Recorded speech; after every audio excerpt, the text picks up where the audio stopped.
Right now is Rashawn Ray, a sociology professor at the University of Maryland. He is the executive director of the Lab for Applied Social Science Research at the university, which runs bias training programs. And Rashawn, your lab runs implicit bias training programs using virtual reality. What kind of results are you seeing? So I think we're seeing tons of things. I mean, in addition to having an implicit bias training approved by the state, what we also do is we take our virtual reality program and we put officers in the types of environments they encounter all the time, from suspicious persons to domestic house scenes and the like. And we found a few central things, because what we do is we triangulate data.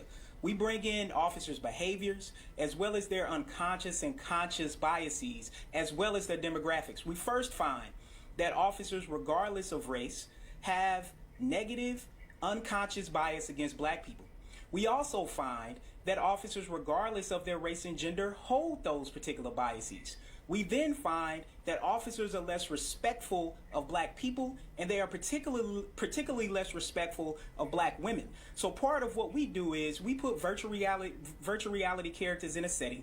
We have police officers respond to them. The characters respond to the officers. And then we can actually look at how officers' behaviors, the way in which their physiology manifests, and then we give a report and recommendations to departments on how to get better. And then how important is the follow-up then, Rashawn? I spoke with, Police Chief Charles Ramsey about police bias training, and he said something that's very critical that isn't seen enough is the follow-up. You can't just have one course and that's it. There has to be some sort of reinforcement. Do you see that happening? Without a doubt. I mean, without a doubt. Like, our training isn't simply a 2-hour one-off.